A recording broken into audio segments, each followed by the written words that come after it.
Hi, my name is Sarah Benson. Sorry for my scarecrow makeup. I just got back from a concert where we had to dress up. For my project, I memorized one of my favorite speeches from Martin Luther King, and it is called Love Your Enemies, and he told it on August 28th, 1963. There's something about love that builds up and is creative. There's something about hate that tears down and is destructive. So love your enemies. I think one of the best examples of this, you all remember when Abraham Lincoln was running for president of the United States. These United States, rather.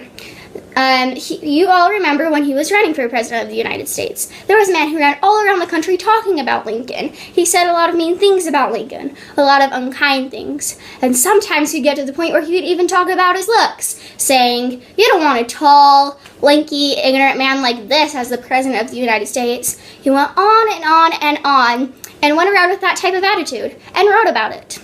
One day, Abraham Lincoln was elected President of the United States. And if you read the great biographies of Lincoln, if you read the great works about him, you will discover that every president comes to the point. He came to the point of having to choose a cabinet. And then came the time for him to choose a Secretary of War. He looked all across the nation and decided to choose a man by the name of Mr. Stanton.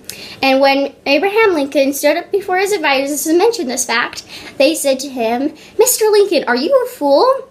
Do you know what Mr. Stanton has said about you? Do you know that he's tried to defeat you on every hand? Do you know that, Mr. Lincoln? Have you read the derogatory things that he's wrote about you?" Abraham Lincoln stood before the advisors and said, "Oh yes, I know about it. I've read about it. I've heard it myself. But after looking over the country, I find he is the best man for the job." Thank you.